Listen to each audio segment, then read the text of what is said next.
베드로 후서. 이 서신의 수신자는 베드로전서와 같은 교회 공동체들이며 로마의 같은 장소에서 쓰인 것으로 보입니다.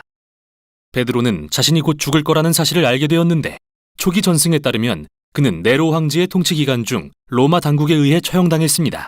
그래서 이 서신은 마치 베드로의 고별 설교와 같습니다. 그는 예수님을 따르는 자들은 계속해서 자라나야 한다는 권면으로 서신을 시작합니다. 다음으로 이 교회 공동체들의 그리스도인들을 미혹하는 늘어나는 거짓 교사들과 관련해서 두 가지 마지막 경고를 합니다. 첫째는 그들의 부패한 생활 방식, 둘째는 왜곡된 교리에 대해서 말이죠. 서신 내내 베드로는 이 교사들이 그와 다른 사도들에 대해 반박하는 내용을 다룹니다. 그리고 베드로의 목적은 이 교회 공동체들의 확신과 질서를 회복시키는 것입니다. 그래서 그는 하나님께서 예수님을 통해 그분의 성품에 참여하도록 사람들을 초대하셨다는 것을 상기시키며 서신을 시작합니다. 즉, 하나님의 영원한 생명과 사랑을 나누어 가진다는 건데요. 참 놀랍습니다. 이는 평생 동안 응해야 하는 초대로서 이 선물을 받았다는 것은 하나님의 성품을 드러내는 인격적 덕목을 개발하는 데 힘써야 한다는 의미입니다. 베드로는 여기에 우리가 얻기를 힘써야 할 7 덕목을 열거합니다. 그 중에서 이 모두를 아우르고 완성하는 덕목은 바로 사랑이며 이는 예수님이 가르치신 대로 다른 이들의 반응이나 대가에 상관없이 그들의 행복을 위해 헌신하는 것입니다.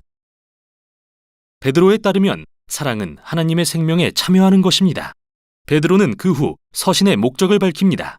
이 서신은 그의 가르침을 기념하여 장래 세대들에 전수하는 역할을 할 텐데요. 죽음을 앞둔 상황에서 그가 직접 전해줄 수 없었기 때문이죠. 그래서 그는 죽기 전에 예수님과 사도들의 가르침을 왜곡하는 교사들이 제기하는 반박과 비난에 관해 다루길 원했습니다. 베드로는 먼저 회의론자들이 반복하는 비난을 언급합니다. 예나 지금이나 마찬가지죠. 그것은 예수님이 죽음에서 부활하신 것과 세상의 왕이시라는 이 모든 이야기를 베드로와 사도들이 꾸며냈다는 겁니다. 언젠가 예수님이 재림하신다는 것도 거짓이고요. 이에 베드로는 예수님이 산에서 변모하신 놀라운 순간에 대한 자신의 목격담을 제시합니다. 마가복음 9장의 이야기를 기억해 보세요. 사도들은 예수님이 왕으로 높임받으시는 것을 봤습니다. 그리고 그분의 부활은 그분이 왕으로 살아계시며 언젠가 이 세상을 구하러 다시 오실 것을 의미합니다. 따라서 미래에 예수님이 재림하셔서 하나님의 나라가 임하면 고대의 모든 말씀이 가리켜온 약속이 성취될 것입니다. 구약의 선지자들이 했던 예언들은 허구의 환상이 아닙니다. 오히려 인간을 통해 하신 말씀과 인간이 되신 예수님을 통해서 하나님은 우리에게 친히 말씀하십니다. 다음으로 베드로는 교회 안의 거짓 교사들이 가하는 위협에 대해 언급하면서 그들이 제기하는 반박에 초점을 맞춥니다. 먼저 그들은 하나님이 최후의 심판을 통해 모든 사람의 선택에 대한 책임을 물으신다는 것을 부정합니다. 그리고 이것을 구실 삼아 돈과 성에 관한 예수님의 가르침을 무시하고 교회로부터 엄청난 이익을 취하며 말할 것도 없이 성적으로 문란한 생활을 했습니다.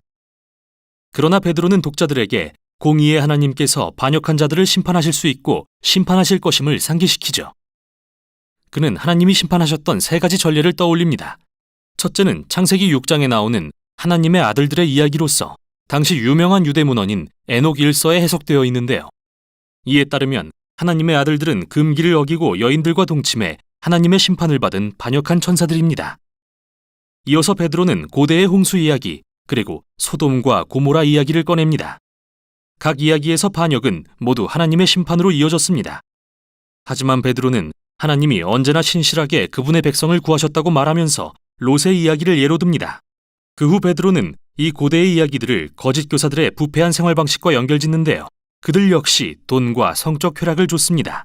하나님의 권위를 멸시하며 하나님이 도덕적인 결정에 상관하지 않으신다고 생각하도록 사람들을 오도합니다. 그는 그들이 그리스도인의 자유를 논하면서 이를 마치 뭐든지 내키는 대로 할 수 있는 면허처럼 남용한다고 말합니다. 이는 베드로가 후에 3장에서 바울 서신을 언급하는 이유인데 이 교사들은 그리스도 안에서의 자유에 관한 바울의 가르침을 왜곡한 것으로 보입니다. 바울이 의미한 자유는 그런 게 아닌데 말이죠. 그리고 베드로는 이 교사들이 정말로 자유로운 게 아님을 분명히 합니다. 사실 그들은 자기 육체의 정욕의 노예입니다. 그리고 그들이 그리스도인이라는 사실은 더 비극인데 그들은 예수님의 가르침을 알기에 갑절의 책임을 져야 하기 때문이죠.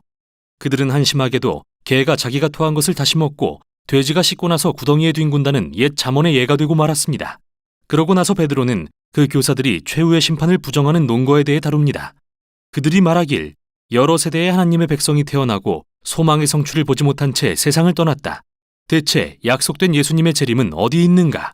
베드로는 그들의 반박이 얼마나 근시안적인지 보임으로써 이에 답합니다. 그는 우리가 사는 놀라운 우주를 둘러보라고 말합니다. 우리가 존재한다는 사실 자체가 과거의 어느 순간 무에서 유를, 혼돈에서 질서를 창조하시려고 하나님의 말씀이 극적인 방법으로 개입하셨다는 것을 의미하며 얼마든지 다시 그렇게 하실 수 있죠. 그래서 진짜 질문은 왜 이렇게 오래 걸리는가인데요. 베드로는 우리에게 인간의 시간관념이 극히 제한적이라는 사실을 상기시킵니다. 하나님이 일하시는 아주 긴 시간은 지극히 짧은 인생의 관점에 잘 들어맞지 않습니다. 이렇게 긴 시간은 사실 하나님의 인내의 증거입니다. 그로써 모든 세대가 그들의 이기심을 깨달을 기회를 얻기 때문입니다. 자신을 낮춰 하나님의 자비로운 은혜 앞에 회개하도록 말이죠. 그리고 그 은혜는 주의 날에 대단원의 막을 내릴 것입니다. 여기서 베드로는 하나님의 심판의 날을 소멸하는 불로 묘사한 이사야와 스바냐의 예언의 시를 인용합니다. 하늘은 사라지고 스토이케이아는 불에 녹아버릴 거라고 말하는데요. 이 단어는 헬라어로 원소들을 가리키는데 이 경우에는 물질 세계가 소멸되는 것을 뜻하죠. 그러나 그보다는 천체, 즉 별들을 가리킬 가능성이 더 높습니다. 그게 바로 베드로가 이사야 34장에서 인용한 이 단어의 의미이며 그 경우에 이 구절은 말하자면 모든 것을 보시는 하나님 앞에서 하늘이 벗겨진다는 은유적 표현이며 이것이 바로 베드로가 주의 날이 세상에 임하면 세상의 모든 일이 드러날 것이라고 말하는 이유입니다. 하나님의 불같은 심판의 궁극적인 목적은 물질 세계를 폐하는 게 아니라 도리어 악과 불의를 드러내 제거하시는 것입니다. 새 하늘과 새 땅이 도래하게 하시려고 말이죠. 그곳은 의가 편만하고 하나님의 사랑으로 충만하며 하나님을 알고 사랑하며 이웃을 자신과 같이 사랑하는 사람들이 가득한 곳입니다. 베드로는 이것이 예수님과 바울을 비롯한 모든 사도가 선포해온 진정한 그리스도인의 소망이라는 말로 결론짓습니다. 그의 글을 문맥을 벗어나 해석한다면 곡해할 수 있습니다. 그러나 모든 사도의 가르침은 같습니다. 이렇게 베드로는 교회에 보내는 그의 마지막 서신을 맺습니다. 베드로 후서의 어조는 아주 강렬합니다. 그러나 그의 열정은 하나님이 이 세상을 사랑하셔서 예수님을 통해 구원하기로 결심하셨다는 확신에서 왔습니다. 그리고 이것은 하나님의 사랑이 그분이 사랑하시는 세상을 파멸하는 죄와 불의를 반드시 대적할 것임을 의미합니다. 하나님은 그분의 때에 그렇게 하실 것입니다. 인류와 우주를 위해 새로운 미래의 길을 여실 것입니다. 베드로 후서는 온 세상을 향한 넓고 포괄적인 소망의 비전을 제시하며 우리에게 우리의 일상을 점검해보라고 도전합니다. 이게 바로 베드로 후서가 전하는 내용입니다.